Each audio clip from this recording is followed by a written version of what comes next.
नमस्कार फ्रेंड्स, एक बार फिर से आपका तहे दिल से स्वागत है। अगर आप सोच रहे हैं रीट लेवल 2 की वेटिंग कट ऑफ कितनी रहने वाली है, आज हम देंगे आपके हर सवाल का जवाब। तो जुड़े रहिए इस वीडियो के साथ। सब्सक्राइब करें बाबू चौधरी चैनल को और दबाइए इस घंटी के आइकन को ताकि हमारे नए वीडियो आपके पास सबसे पहले पहुंचे। फ्रेंड्स, जैसे कि हम सबको मालूम है, रीट लेवल 2 का रिजल्ट परिणाम आ चुका है। अब आनी है इसकी वेटिंग लिस्ट कितनी रहने वाली है, उसकी कट ऑफ, इसके बारे में आज चर्चा करेंगे इस वीडियो में।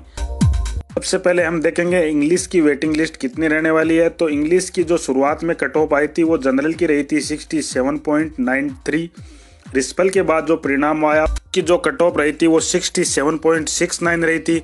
अभी जो वेटिंग में आनी है तो हमारे अनुमान से वो 66.73 टू 66.93 तक रह सकती है, यानी कि 0.80 से लेके 1% तक नीचे आने की संभावना है जनरल में। अगर बात करें ओबीसी की तो इसकी पहले कट ऑफ रही थी 66.19, रिजल्ट के बाद 65.82। अब इसकी वेटिंग की रहने की संभावना है 65.42 और 65.22 तक, यानी कि ओबीसी में 0.40 से लेके 0.60 तक नीचे आने की संभावना है कट ऑफ की। उसके बाद हम बात करें एमबीसी की तो इसकी सबसे पहले रही थी 65.22, रिजल्ट के बाद में 64.79। अभी 1% और डाउन आने की संभावना है। एससी में 62.05 रही थी, रिजल्ट के बाद में 61.56 रही थी। अब 1% और डाउन आने की संभावना है। ऐसे ही बात करेंगे एसटी में तो 58.10 रही थी, रिजल्ट के बाद में 55.88 रही थी। अब सबका एसटी में नंबर आने की संभावना है। तो ये बात हुई फ्रेंड्स इंग्लिश की। अगर आपके इतने नंबर बन रहे हैं तो बिल्कुल आप इंग्लिश में सिलेक्टेड हैं। अब बात करते हैं हम हिंदी की वेटिंग लिस्ट की। तो हिंदी की जो शुरुआत में कट ऑफ आई थी वो रही थी 72। उसके बाद में जो रिजल्ट परिणाम जारी हुआ उसमें कट ऑफ रही थी 71.90। अब जो वेटिंग लिस्ट आने वाली है उसमें 0.40 से 0.80 तक नीचे जाने की संभावना है, यानी 71.50 से 71.10 तक रहने की संभावना जनरल में।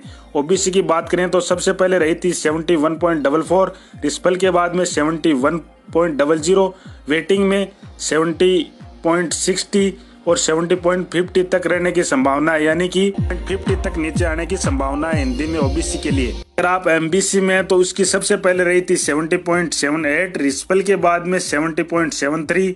अब इसकी रहने की संभावना है 70.60 तक, यानी कि 0.13 ही नीचे आएगी। एससी की बात करें तो 68.70 रही थी पहले, रिजल्ट के बाद में 68.65।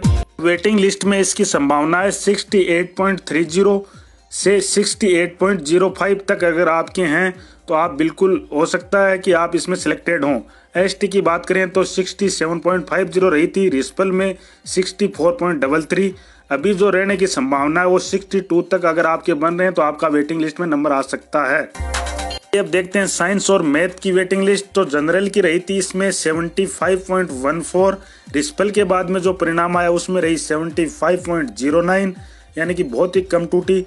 वेटिंग में भी एक कम टूटने की संभावना है 74.89 टू 74.69 तक अगर आपके बन रहे हैं तो आप रेस में हैं। ओबीसी की बात करें तो 73.74, रिजल्ट में 73.62। अभी वेटिंग में रहने की संभावना है 73.42 टू 73.22 तक अगर आपके बीच में बन रहे हैं तो आप बिल्कुल रेस में हैं। इसके बाद में एमबीसी की बात करें तो ये 0.50 टू 0.60 तक डाउन जाने की संभावना है। एससी की बात करें साइंस और मैथ की तो 0.60 टू 0.80 तक डाउन जाने की संभावना है। इसके बाद में हम बात करते हैं सोशल साइंस की वेटिंग लिस्ट की। तो जनरल की इसकी रही थी 74.15, रिजल्ट के बाद में जो परिणाम रहा आया उसमें रही 73.53। वेटिंग में रहने की संभावना है 72.73 टू 72.53 तक अगर आपके बन रहे हैं तो आप बिल्कुल रेस में हैं। ओबीसी की बात करें तो 73.59 रही थी, रिजल्ट के बाद में जो परिणाम आया उसमें रहा 73.02। वेटिंग में अगर आपके 72.10 से लेके 72 तक बन रहे हैं तो आप बिल्कुल नंबर आपका आ सकता है। एमबीसी की बात करें तो इसकी कट ऑफ 1% डाउन होने की संभावना है। एससी की बात करें तो हम 0.90 से लेके 1% तक, एसटी की बात करें तो 1.5% तक डाउन रहने की संभावना है। फ्रेंड्स, मैं आपका समय खराब न हो इसके लिए मैंने जल्दी वीडियो बनाया है। तो अगर आपको जिस सब्जेक्ट में आप रीट लेवल 2 में वेटिंग लिस्ट का इंतजार कर रहे हैं, वहीं वीडियो को पुश करके जो स्क्रीन के ऊपर दिखा रहे हैं नंबर परसेंटेज में, उनमें आप देख लीजिए। अगर आपके उतने बन रहे हैं तो आप बिल्कुल रीट लेवल 2 की वेटिंग लिस्ट में आपका नंबर आने वाला है। और अगर आपको नहीं समझ में आ रहा है तो आप कमेंट बॉक्स में बिल्कुल हमको आपका इंतजार रहेगा, वहाँ पे आप कमेंट करके हमें पूछ सकते हैं कि भाई मेरे इतने नंबर बन रहे हैं, क्या मेरा वेटिंग लिस्ट में आ सकता है। तो मैं चेक करके आप अनुमानित कट ऑफ के हिसाब से आपको बता दूंगा कि आप रेस में हैं या नहीं हैं। आज के लिए बस इतना ही, कल फिर मिलते हैं राजस्थान शिक्षा से संबंधित एक लेटेस्ट अपडेट के साथ। तब तक के लिए गुड बाय, जय हिंद, जय भारत, आपका दिन शुभ हो।